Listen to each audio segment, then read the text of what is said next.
Hi students. So in this video, I'm going to go through the Chemical Bonding Summative Worksheet together with you.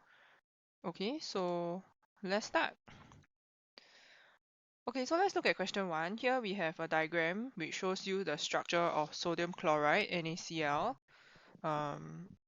Okay, so NaCl, right, we have seen this multiple times. By now, you should straight away know that it is an ionic compound. Okay, so you need to look for the statement about this structure which is correct. Okay, so this question you need to use the diagram given to you. So if you just do some simple counting, you'll realize that each sodium ion is in contact with 6 chloride ions. Okay, so with every black color sphere, which represents Na plus, it is surrounded by 6 chloride ions. And then in turn, each chloride ion, which is the white color sphere, it is surrounded by 6 Na plus sodium ion. So you will notice that the formula is Na6Cl6, which if you simplify to the simplest ratio, it's NaCl. Alright, so in this case, answer is D. Let's look at question 2. Which substance in the table is an ionic compound? So basically question 2 and 3 is testing you on the physical properties of ionic and covalent compounds. Okay, so ionic compounds, always just think about your sodium chloride, your common table salt. So its state at room temperature obviously is a solid.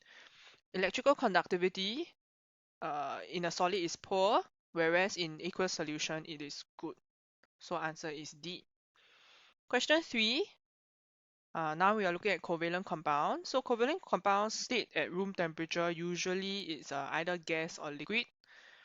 So and then if we look at electrical conductivity at room temperature, it is poor. Likewise, in aqueous solution, it's also poor. Because why?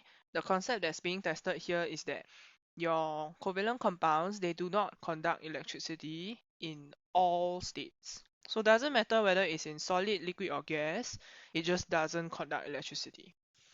Okay, so this question very straightforward. Answer is B. Moving on, question 4. Which statement explains why magnesium oxide has a very high melting point? So after reading the question, you should know that magnesium oxide is an ionic compound because it's made out of the metallic component, which is magnesium, and the non-metallic component, which is oxygen. So if you look at option A, it is wrong because they're telling you that the atoms are joined by strong double bonds. That's not correct. B is also wrong. Ionic compounds, their structure is totally different from that of uh, covalent compounds. Okay, so it cannot resemble that of diamond, which is a giant covalent structure. Option C is the correct answer because your magnesium ions, which is positively charged, they are strongly attracted to your oxide ions, which are negatively charged. Okay, so the strong electrostatic forces of attraction. And then D is also wrong because it doesn't explain why it has a very high melting point, even though it's a true statement. Question 5. Which pair of elements will combine to form an ionic compound? Okay, so again, if your concept is very clear that a metal and non-metal will come together to form ionic compound, then it becomes very easy. So the only possible answer is B, fluorine, which is a non-metal, sodium is a metal. Question 6, you are given sodium chloride and ethane. So again, sodium chloride is ionic. Ethane in this case is covalent. Okay, so if this comes out as an O-level question, it will be manageable for you because by then you would have learned organic chemistry, which you will then know that ethane, which is an alkane, the formula is C2H6. So it is made out of two non-metals, right? Carbon and hydrogen. So ethane is a covalent compound. Okay, so question asks you which properties are in the wrong columns. Okay, so if we just look at sodium chloride first, A is wrong, right? Because for ionic compounds, electrons are transferred. Okay, likewise, on the ethane side of the picture, A is also wrong because electrons are shared when it is covalent bonding. Okay, then for the other options, it is all correct. Okay, so again, if you read back the question carefully, your correct answer in this case has to be the one that is in the wrong column. So the answer in this case is A. Okay. Yeah, so remember to underline the question as well. Okay, so now we are going to move to question 7. Okay, question 7. You are to complete the table by writing in the missing symbols and formula. So yeah, so for example, in the first line, right, give you the example, sodium oxide is Na plus and O2 minus coming together to give you the final compound, which is Na2O, sodium oxide. Okay, so in approaching this question, you must always remember you need to balance the charges first before you can arrive at the formula of the ionic compound. Okay, so if you keep that in mind, then you will be fine for this question. So let's look at aluminium hydroxide. The positive ion in this case is Al3 plus, and then the negative ion in this case is a polyatomic ion, which is hydroxide, OH minus, something that you need to memorize. You can't get it from the periodic table. Okay, so hydroxide ion gives you 1 negative charge. So to balance that with your cation, which gives you 3 positive charges, you need 3 times of your anion. So that's why the formula is Al bracket OH3. Because it's a polyatomic ion, so you need to put the bracket. Calcium carbonate, okay, carbonate is CO3 2 minus. In this case, it balances very well, so it's just CaCO3. Potassium sulfate, K plus and SO4 2 minus. So again, your cation gives you 1 positive charge, anion gives you 2 negative charges. So to balance, you need 2 of your cation. That's why it's K2SO4. Copper 2 hydroxide. Copper 2 is a transition metal, but it doesn't matter. They give you the Roman numeral, so you know it's Cu2 plus, and then hydroxide again is OH minus. So in this case, the ionic compound is CuOH2. Question 8. The table gives you properties of 4 substances. Part A, which of the substances in the above table consists of ions? So obviously only ionic compounds consist of ions. So for ionic compounds, we all know that it has high melting point. So A, B, and D are all correct. Ionic compounds are also soluble in water. They do not conduct electricity in the solid state, but it does in the molten, which is liquid state, and aqueous state. Okay, so if we look at all the ticks, it is consistent across between substances A and D.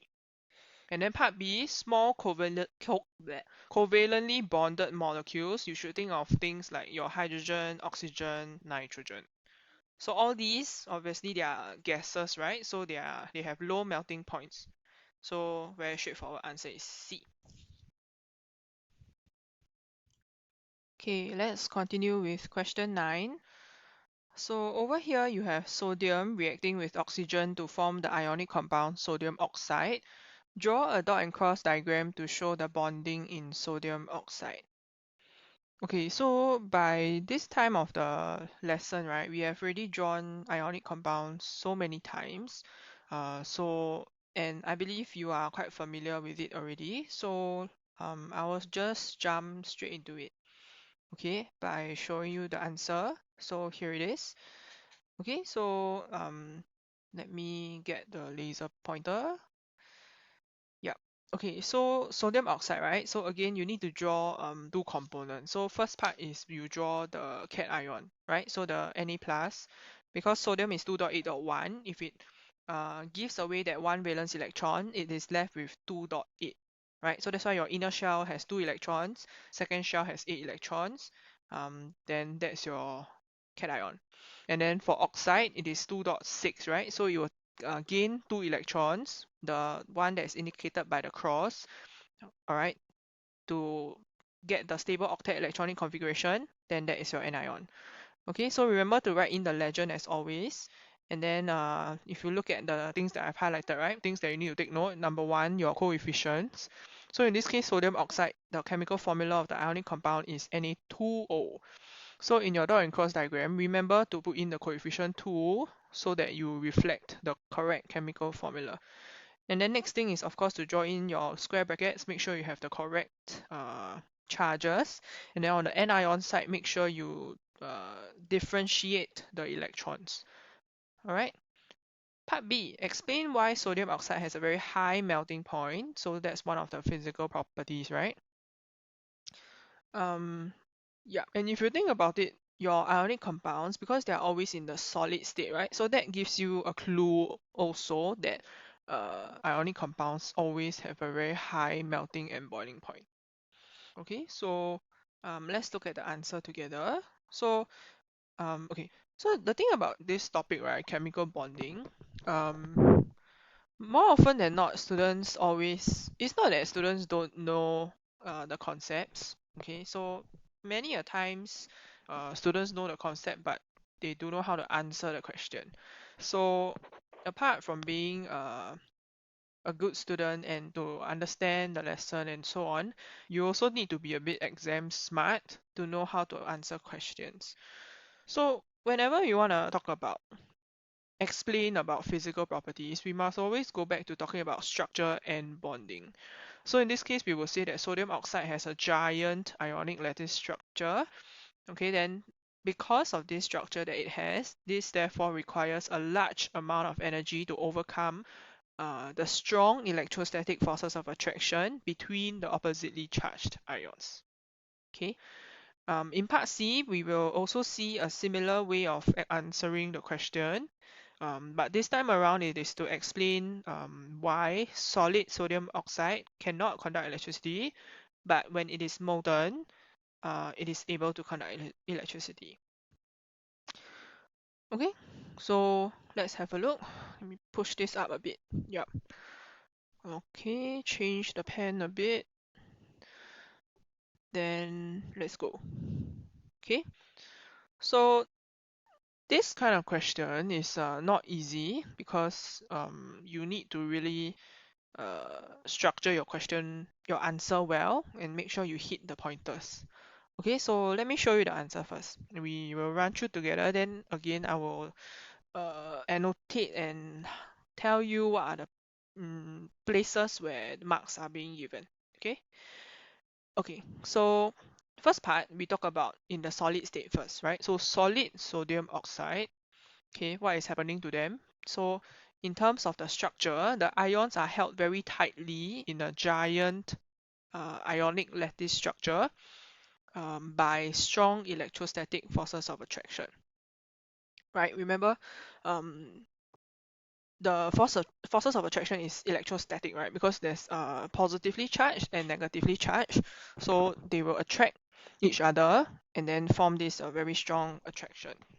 Okay, so in such a case, there is no free moving ions available to carry electrical charges, right? So your ions are held together by that strong electrostatic forces of attraction, so they are unable to move. So by them not being able to move, they cannot carry electrical charges, cannot conduct electricity. Okay, so that's the first part. Second part. So what happens if now let's say I heat my ionic compound to the point where it starts to become molten, right? It's like molten lava like that. It's a piece of rock, but then if your temperature is high enough, you can melt it such that it's molten, meaning in the liquid state. Okay, or if you put it into water because it's soluble in water, right? I mean ionic compounds, they are soluble in water, then it becomes to the aqueous state.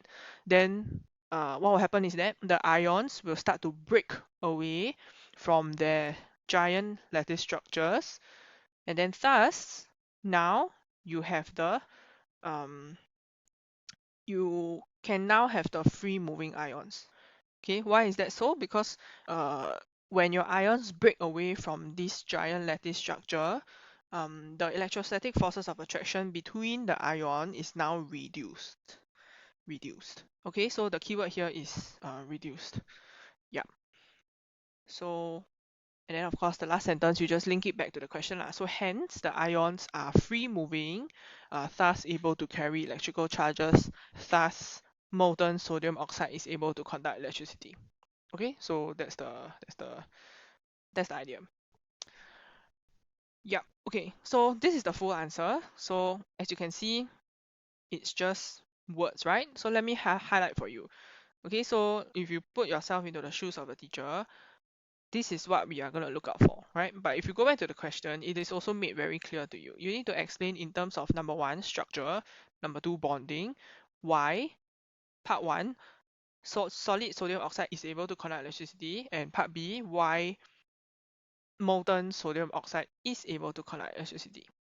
Okay, so as you can see in part A of the question, in my answer, the part on structure, right, is highlighted in orange. So the ions are held tightly in the giant ionic lattice structure. That's talking about structure of ionic compounds. And then the strong electrostatic forces of attraction, that's the bonding, right? Ionic bonding. Ionic bonds are basically strong electrostatic forces of attraction between oppositely charged ions. And then for B, same thing, right? But then now you need to talk about what's the difference. Because in the molten state, the ions break away from the giant ionic lattice structure already. Then now in terms of bonding, the strong electrostatic force of attraction is not so strong anymore. It's more reduced. Okay? Yeah. So again, the comparison is no free moving ions versus got free moving ions. That's why uh, the respective differences in the ability to conduct electricity. Okay, then part D, state one difference between the type of bonding in oxygen and sodium oxide. So you should know that oxygen is covalent, sodium oxide is ionic. So you should say that, so basically in this part D, you're trying to state the difference between ionic and covalent bonding lah, right? If you boil it down to the very simple concept, the fundamental concept. Okay, so you should say that in oxygen, the oxygen atoms share two pairs of electrons, right? Because it's O double bond O, right? A double covalent bond. And because each covalent bond is the sharing of one pair of electrons, meaning two electrons, right? A pair of shoes, two shoes. So two pairs of yeah. So if it's double covalent bond, meaning you share two pairs of electrons. Okay, share four electrons in total. Then in sodium oxide, what will happen is that your sodium atoms, they will each transfer one valence electron in their outermost shell to an oxygen atom. Okay, so again, if you go back to the previous part of the question, right, sodium oxide is Na2O. That's why each of the two sodium will share the valence electron with one oxygen. Okay. Let's have a look at question 10. So over here we have carbon, which they tell you has a proton number of 6, and chlorine, which has a proton number of 17. You are required to draw a dot and cross diagram to show the arrangement of electrons in carbon tetrachloride, okay, which is basically the compound that's being formed when carbon reacts with chlorine. Okay, so yeah. So in this case, you see this word tetra, right? So tetra means 4. So after you learn organic chemistry, you should know that tetra means 4. So for instance, we have already seen this 3, right? Mono means 1, di means 2, tri means 3, tetra basically just means 4. So that means carbon tetrachloride is CCl4, and you can draw similarities between what you already know, which is CH4, methane, right? So knowing that methane is a covalent compound, so again, just by drawing that similarity, you should know that carbon tetrafluoride is a covalent compound. Okay, so looking at the electronic configurations, carbon is 2.4, chlorine is 2.8.7. So using the tip that I taught you, right? In order to achieve stable octet, each carbon atom will have to share a total of 4 electrons, and then each chlorine atom will want to share 1 electron in forming the covalent compound. Okay, so I would want to draw carbon first. Okay, and in this case, notice that you only need to show outer shell electrons, so life is a lot easier for this question. Then after that, you will draw in the chlorine at the electron shells of chlorine. Okay, making sure that it overlaps, and then you can draw in the shared electrons, the pair of shared electrons, which will form one covalent bond. Okay, so in this case, notice that carbon, also because this question specifically tells you the proton number, so all the more you should show the difference in the size of the atoms. So carbon is smaller, so you can see that it's drawn smaller, and then chlorine, you see the proton number is bigger also, right? So it's much bigger. Yeah. So again, make sure you check that around each atom, the stable octet electronic configuration is being achieved.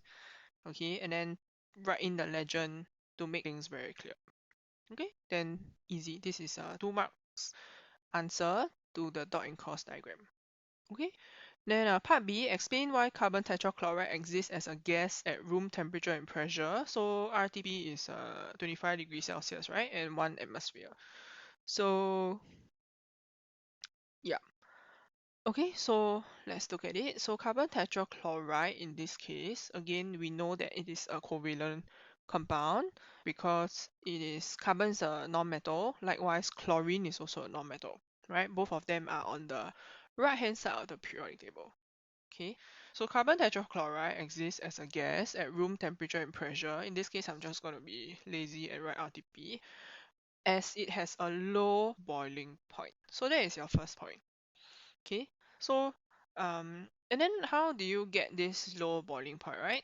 Uh, that is the so low boiling point is a physical property of carbon tetrachloride, but you are not answering the question yet because again for chemical bonding type of questions by now you should know that you should always talk about structure and bonding, right? So you go on to say that okay, carbon tetrachloride has a low boiling point as it has a simple molecular structure where where okay, I'm speaking faster than I'm writing, so let's see what I'm writing. Where the intermolecular forces of attraction between the molecules. Okay, so again so start from structure. It has a simple molecular structure, and then thereby by having this structure, it means that your forces of attraction, in this case the intermolecular forces of attraction between the molecules between the molecules of carbon tetrachloride, they are very weak. Okay, so hence a very small amount of energy is required in order to overcome these attractions. Okay, so that's why it has a low boiling point, and at room temperature and pressure, which is the temperature is 25 degrees Celsius, right? It has already exceeded the boiling point of carbon tetrachloride. So that's why it exists as a gas. Okay, so I'm highlighting for you what are the important parts. Okay, as I have emphasized as I was telling you the answers. Okay, just remember, take note that these forces of attraction is between the molecules, and these are very weak. Whereas within the molecule itself, it is the strong covalent bonds, right? It's just like water, remember, water. The covalent bonds within the molecules is very strong, but then between the water molecules, it's the weak intermolecular forces of attraction, which is very weak. Okay, then part C, explain why carbon tetrachloride does not conduct electricity in any state. Okay, so again, you know that it's covalent. So, okay, I'm going to be lazy again to write, here I'm just going to write CCl4, okay? So carbon tetrachloride does not contain ions or electrons that are free moving. Okay, so remember when we talk about the physical property of electrical conductivity, the requirement will be that you need to have free moving ions or electrons in order to carry the electrical charges, right? So why do we say that covalent compounds, they cannot even conduct in any state? Okay, it's because um, for covalent compounds, because the electrons are being shared, right? And it is being held in that covalent bond. Okay, so all the electrons are used to form covalent bonds, thus there's no free moving ions at all. Alright, so the concluding statement would be as such, there are no free moving no free moving ions or electrons to carry electrical charges for electrical conductivity. Yeah. Okay. So yeah. So take note. I'm just going to remind you again for covalent compounds, right? You need to make it very clear that they do not conduct electricity in any state. You need to write down this portion on in any state. Okay, so if you don't include this part of the statement, right, then your answer is incomplete and you won't get the full mark. Okay.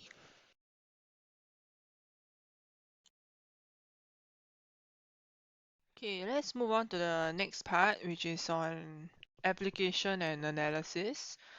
So in the previous part of this worksheet, right, it's basically the questions are more straightforward. Okay, so far it should be so good lah. You shouldn't struggle that much. So from question 11 onwards, it will be on application analysis, meaning the questions are slightly more higher order thinking, and yeah, it really requires you to be able to understand the concepts very well. So if we look at question 11, you have a element X of proton number 20. Okay, so if you just do simple counting of electrons, the electronic configuration of unknown element X will be 2.8.8.2, and then element Y of proton 17 will be 2.8.7.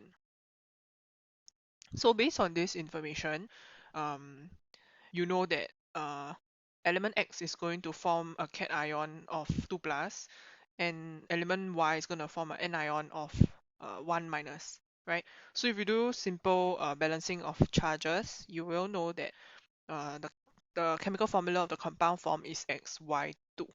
Okay, so answer is A. Question 12. Which pair of substances below has 3 covalent bonds each? Okay, so just by reading the question, right, it says 3 covalent bonds each. So immediately you know that if you look at the options, right, you should straight away eliminate answers that are ionic compounds because you are only interested in covalent compounds in this case, right? Or because only covalent compounds have covalent bonds. Okay, so straight away you will eliminate option A and B because AlF3, which is aluminium fluoride, this aluminium fluoride is ionic compound, right?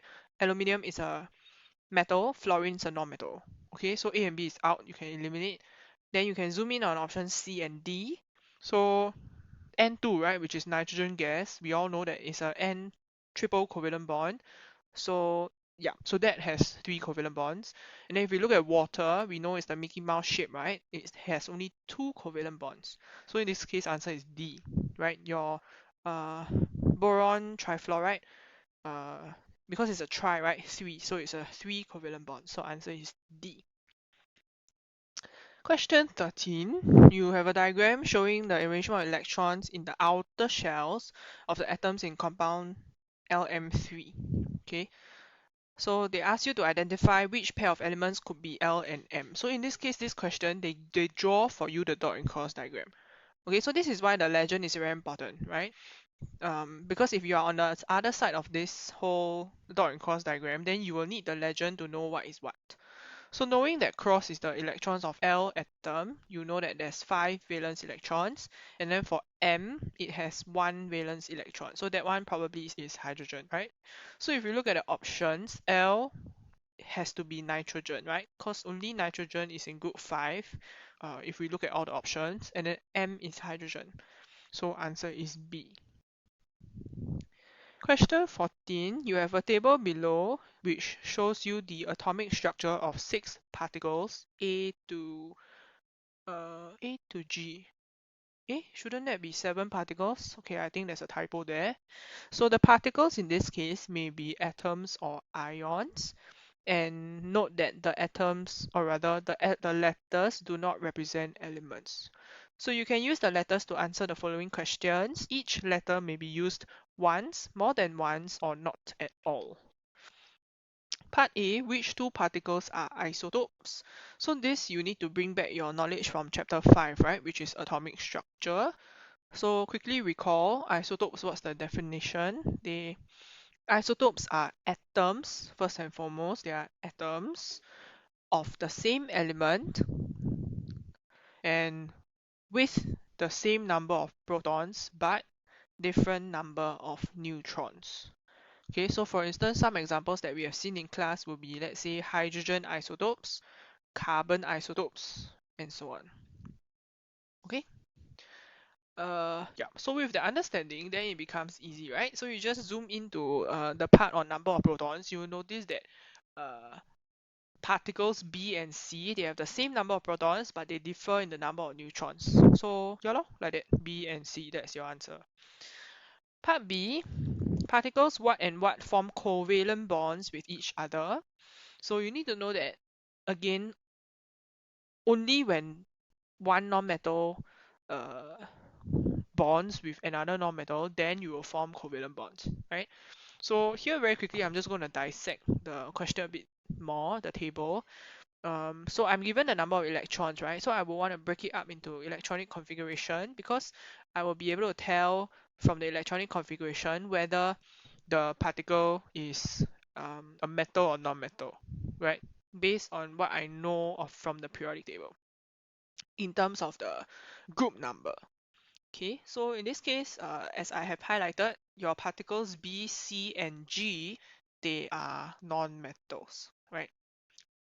Group 4 as well as group 7. Okay, so once you write out the electronic configuration, right, it becomes very clear. So in this case, answer is B and G. Okay, because particle B, right? So in part A, we have identified that particles B and C, they are isotopes. Okay, but the one that is most common, in this case, 2.4 is carbon, right? So particle B is the most abundant isotope, which is carbon 12. Okay, so carbon 12 will form covalent bond with chlorine, which is particle G, 2.8.7, to form your carbon tetrachloride, which you have seen in the previous part of the question.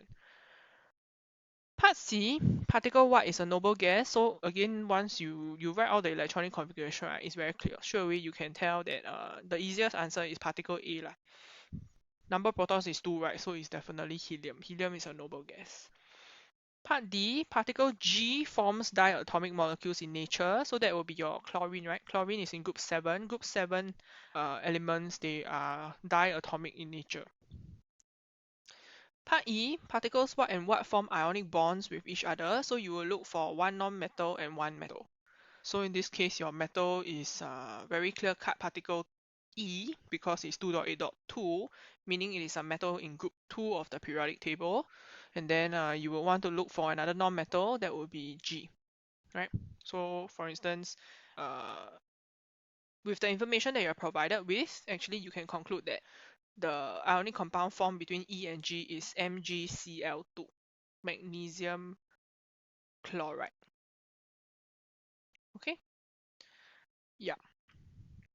Because 2.8.2 and 2.8.7, right? MgCl2. Okay, then question part F. Draw the dot and cross diagram to show the bonding in an element of G. And then you need to name this element. Okay, so for this part of the question, again, if you are comfortable with drawing dot and cross diagrams already, it shouldn't be an issue for you.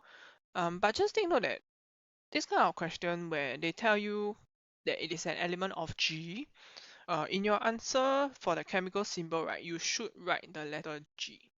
Okay, because you derive on your own that it is chlorine, right, and the marking point for that part is awarded in the second part of the question where you name that element, which is going to be chlorine, right?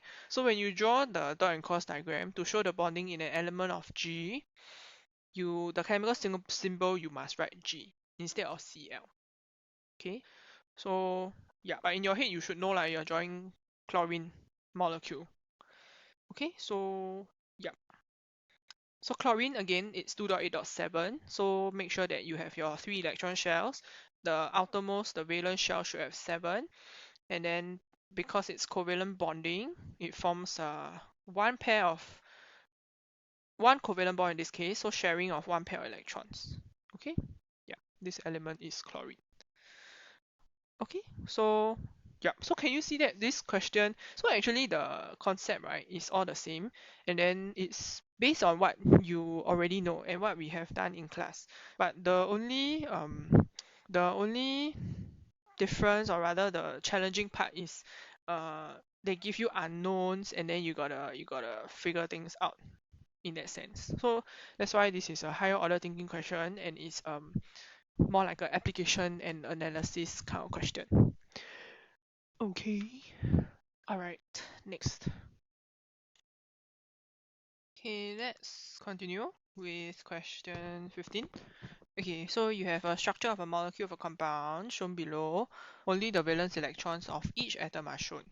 So part A, element B exists as a diatomic molecule. Draw a dot and cross diagram to show the arrangement of valence electrons in this molecule. Okay, so if we look at the diagram given, we know that B has 7 valence electrons, right? So B is a group 7 element. Okay, so yeah, we draw this a lot of times already, right? So it has 7 valence electrons. So since here you only need to draw the outermost shell, then it becomes very easy. So because it has 7 electrons, it just needs one more to form the stable octet. So each of the element B will just share 1 electron. Okay, so then you form a covalent bond, and that is your answer. Part B, explain in terms of its structure and bonding why element B has a low boiling point.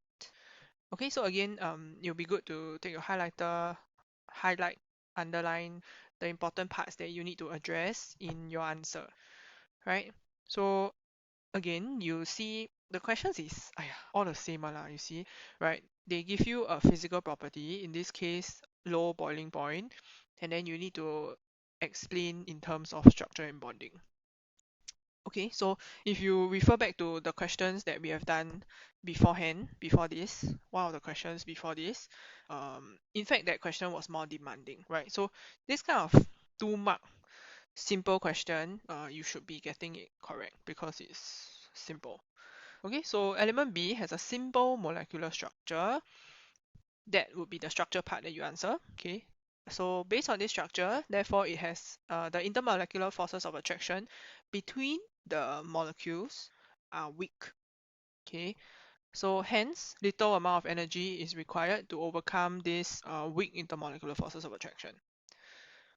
All right, so as such, element B has a low boiling point. Okay, so yeah. So for this part on structure and physical properties, right? To be honest, if you do more questions, and then of course nearing O levels, as you do more, let's say like 10-year series, you do past year questions, right? You will realize that this part is very repetitive. After a while, it feels a bit boring because it's quite the same. Okay, so which is a good thing, because then by the time you sit for O levels, this kind of question is you confirm need to get the marks one. Otherwise, you are gonna be in trouble. Okay? Yeah. So yep. So later I will highlight for you again what are the marking points. Okay, so this kind of question usually is 2 marks, right? 1 mark goes to explaining the structure, so simple molecular structure. Then bonding will be, in this case, because it's simple covalent, so it will be the weak intermolecular forces of attraction between the molecules are weak. Okay, yeah. So take note, this whole thing is a marking point. So if at any point, if let's say again, like I said, if you're confused between particles, right? You don't know what's the difference between atoms, what's the difference between ions, what's the difference between molecules, then you mess up your understanding and then you write the wrong things, then you will immediately lose that 1 mark. Okay, so even though I say it's easy, but if at any point in time you have a misconception and you mess up with your answer, uh, that's the part where you start to lose marks, and you will think chemistry is difficult, but if you understand, actually chemistry is very easy. Okay, move on. Okay, let's move on to the final segment of this worksheet, which is question 16 and 17, which you need to attempt the questions on writing paper. Yep. Okay, so let's have a look. So question 16, okay, you are given a diagram which shows you structure of some compounds containing iodine. Okay, so A, B, C, and D. Okay, so let's oh, this one the ink is a bit fat. Let's make it thinner. Okay, question 16. So part A, what do you understand by the term compound? Okay, so okay. So at this point, let me remind you again. So like I said, chemistry, right? With every other chapter or topic or concept that you learn, it's definitely a build up on what you have learned previously. So again, like I said, now we are at chapter 6. So please don't forget anything that is before this. So your chapters 1 to 5, everything is important. Okay, so in this case, your concept of from chapter 4, which is elements, compounds, and mixtures, comes in handy right here. So definition of compound, right? So a compound is formed when two or more elements are chemically combined in a fixed ratio. Okay, so again, I highlight the parts that are important. Basically everything up because this is a definition. Okay, two or more elements chemically combined. Again, think of the examples that you remember, right?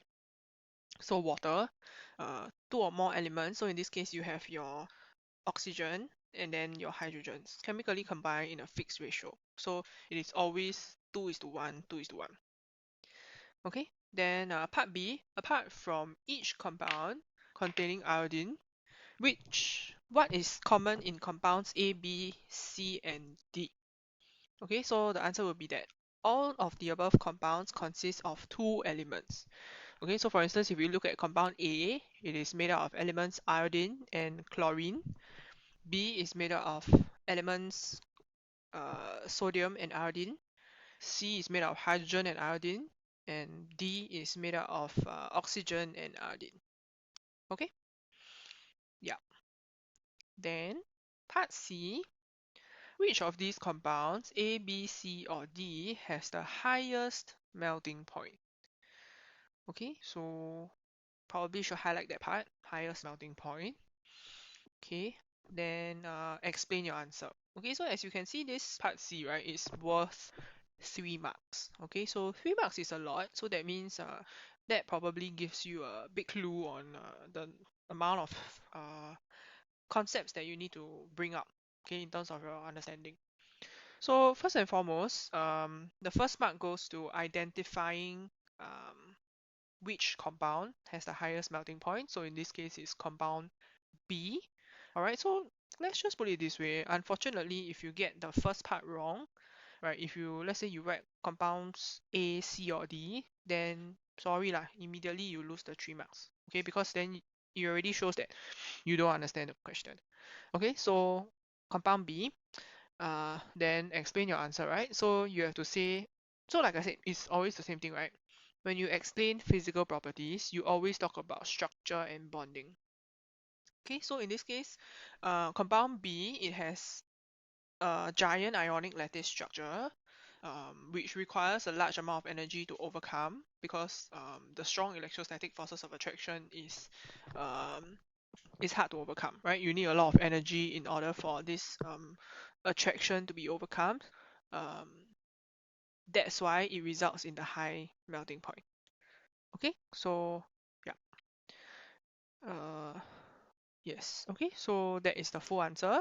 So again, I will highlight for you what is the marking points. Okay, but you will realize that it's highly similar. Okay, so giant ionic lattice, that's the structure. Then after that, yeah, the bonding, strong electrostatic forces of attraction between the oppositely charged ions. Okay, yeah.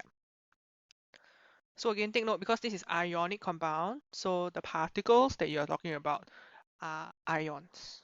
Okay. Mm. Okay, then part D, draw a dot and cross diagram showing only the outermost electrons to show the bonding in compound B in part 1 and then compound C in part 2 later on. Okay, so yeah. So if we look at part 1, where we are drawing dot and cross diagram to show bonding in compound B. So first and foremost, you need to identify that compound B is an ionic compound, as we have done so previously. So more specifically, if we are looking at sodium iodide and Ai. Okay, so looking at the electronic configuration, we know that sodium is in group 1, and then iodine, like I mentioned, right, in our O-level syllabus, we only need to know until element 20, which is calcium. So iodine is way beyond that already, so we no need to bother to count electrons. Okay, and anyway, if you notice, right, if it's this kind of elements that is beyond your syllabus, or rather beyond calcium, uh, you only need to draw outermost electron. Okay, so you would be able to figure out that iodine is in group 7, so it has 7 valence electrons. Okay, so don't bother wasting your time counting all the inner shell electrons because nobody cares about the inner shell. You're only concerned about the valence, the outermost. Okay, so yeah. So in this case, Na plus, I minus, very straightforward. Okay, then draw your dot and cross. Make sure you put in the legend, and then for the anion, which is iodide ion, make sure you show that the electron is from sodium. Okay, so then that will be a 2-mark answer. Smiley face. Okay. Okay, let's move on to D part 2. Dot and cross diagram for compound C. Okay, so compound C is Hi, right? Hydrogen and iodine, so it will form hydrogen iodide, Hi. Okay, so yeah. So again, looking at the electronic configuration, hydrogen has 1 valence electron, iodine has 7 valence electrons. So in this case, it's straightforward. The cation form is H plus, anion form is I minus. Okay, so yeah.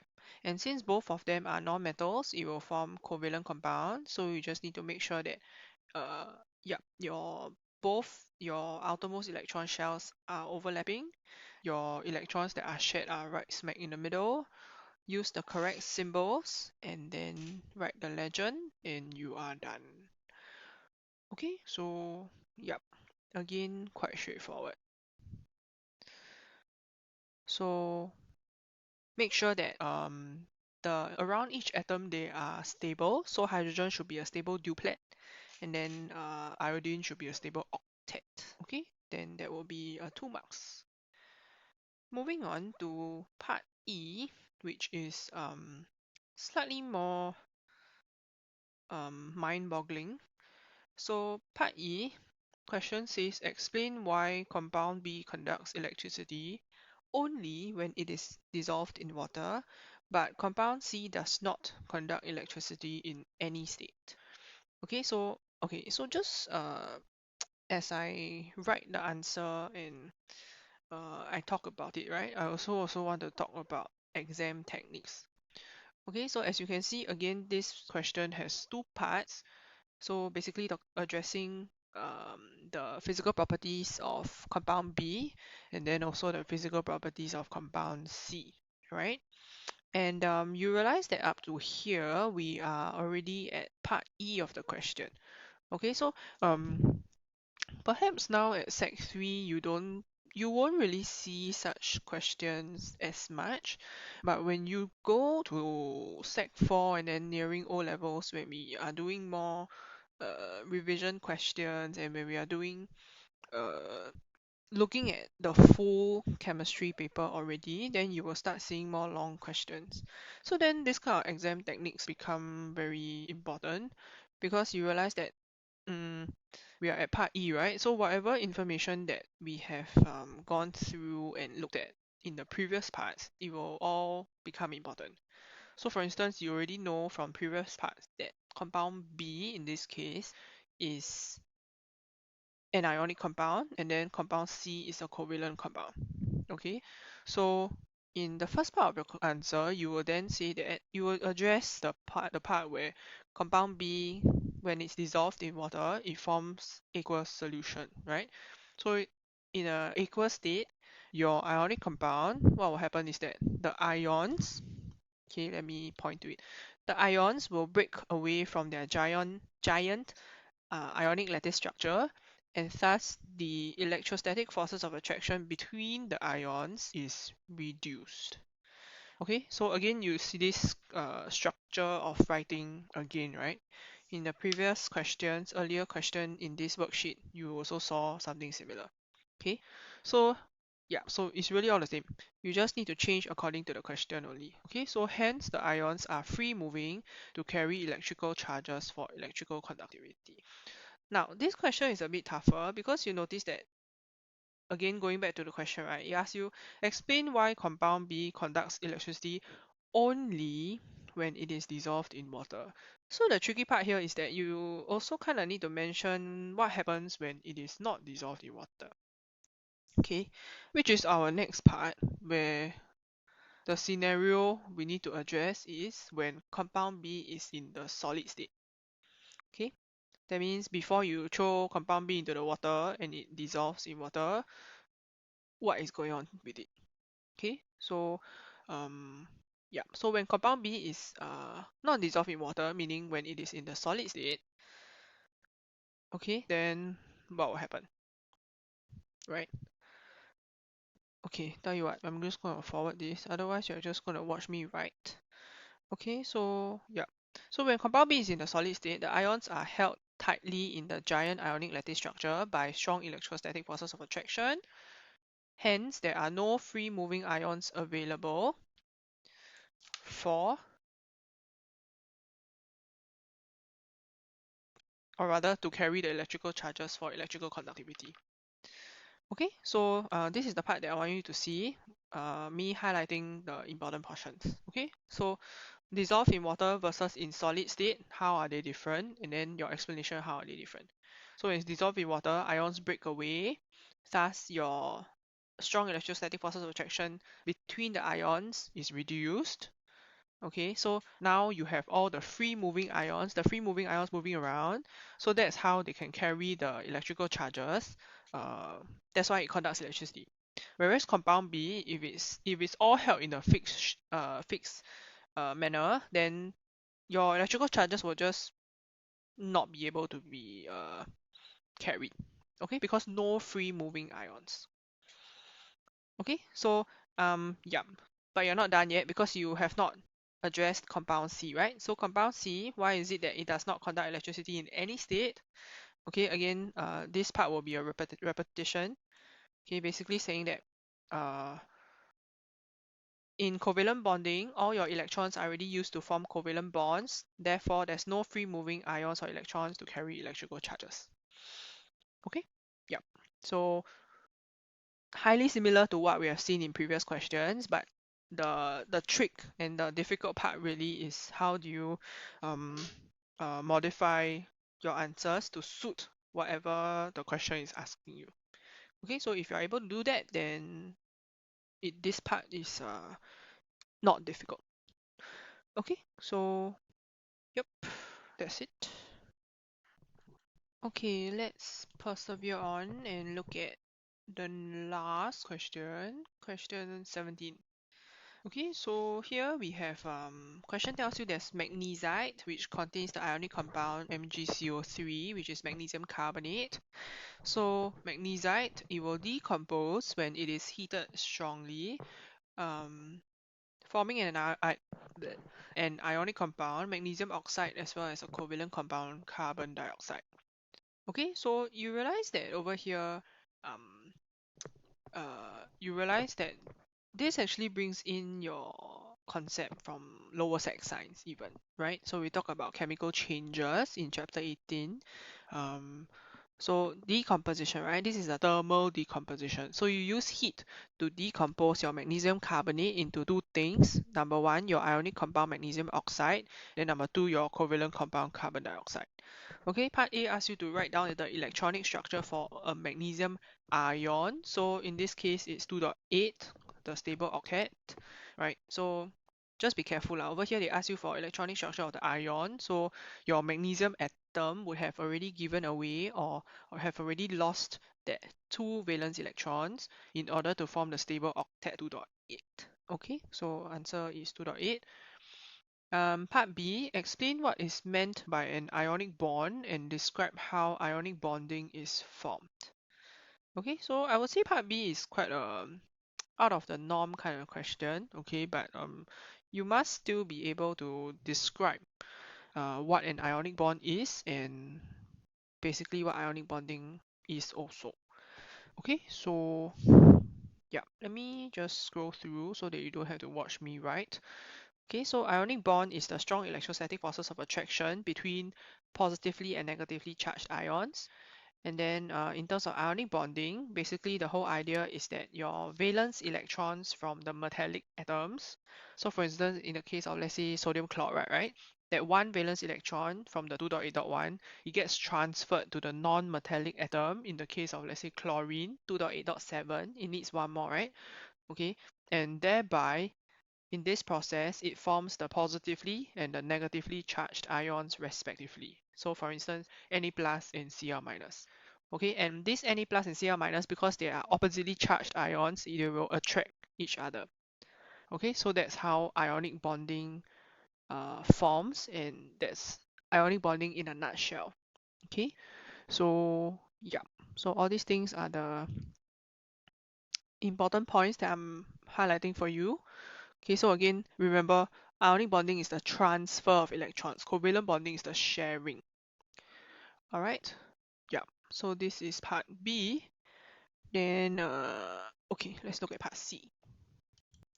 Okay, so for part C, right, I'm just gonna show you the answers.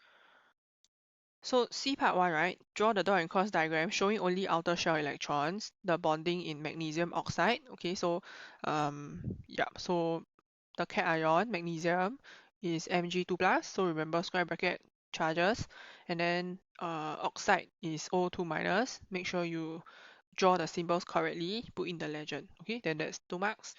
Part 2, draw carbon dioxide. Okay, so carbon dioxide is CO2, and there's 2 double bonds over here. Okay, so make sure in your diagram, just check that your symbols are correct, and around each atom, it is stable octet. Okay, so for instance, this oxygen, there's 1, 2, 3, 4, 5, 6, 7, 8, right? 8 electrons, stable octet.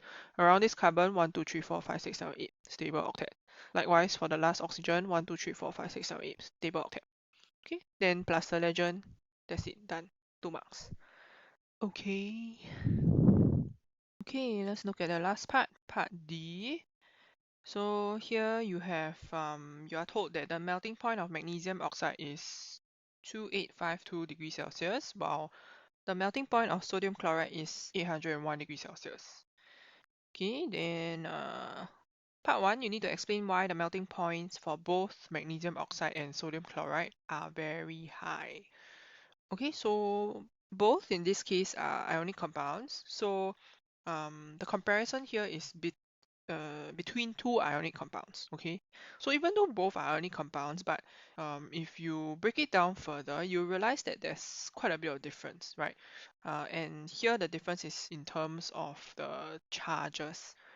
Okay, so okay, so even before looking at the answer, right, you need to work it out on your own first. So you should know that sodium chloride, for example, is Na plus Cl minus, and then magnesium oxide is Mg2 plus and O minus. Okay, so how would you structure your answer? So D part 1 will be, you will say that, so first and foremost, right, address why they both have high melting points. So strong electrostatic forces of attraction between the positively and negatively charged ions require a large amount of energy to overcome and melt these compounds. So therefore, they have very high melting points. Okay, so part 1 is still relatively straightforward. We have seen such questions all the time. Okay, part 2 is the one that requires you to compare a little bit more, because now we need to suggest why the melting point of magnesium oxide is much higher than that of sodium chloride.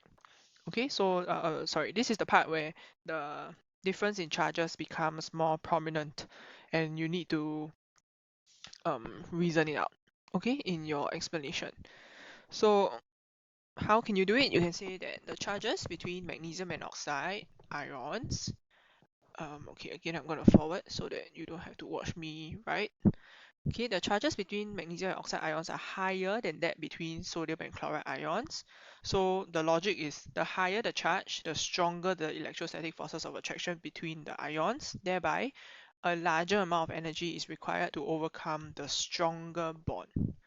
Okay, so therefore, we observe that magnesium oxide has a higher melting point. All right. Mm. Okay, so again, let me help you identify the parts that are uh, important. Okay, so again, magnesium is Mg2 plus, oxide ion is O2 minus, compared to sodium chloride where sodium cation is Na plus, chloride anion is Cl minus, right? So do you see the difference there? In terms of the magnitude of the charge. Okay, so therefore, a larger amount of energy is required to overcome the stronger bond that is in magnesium oxide. That's why we observe that magnesium oxide has a higher um, melting point. Okay, so yeah, that is it. So yeah, so as you know, this worksheet is a summative worksheet. So basically, it's really a summary of all the concepts and understanding that you need to know for this chapter on chemical bonding. Okay, so yeah, if you have any questions, please ask me. If not, if you are good so far so good with this worksheet, then congratulations, you should be very fine with chemical bonding. Okay, our next topic is periodic table, so I will catch you on the other side. Bye. Time for me to sleep.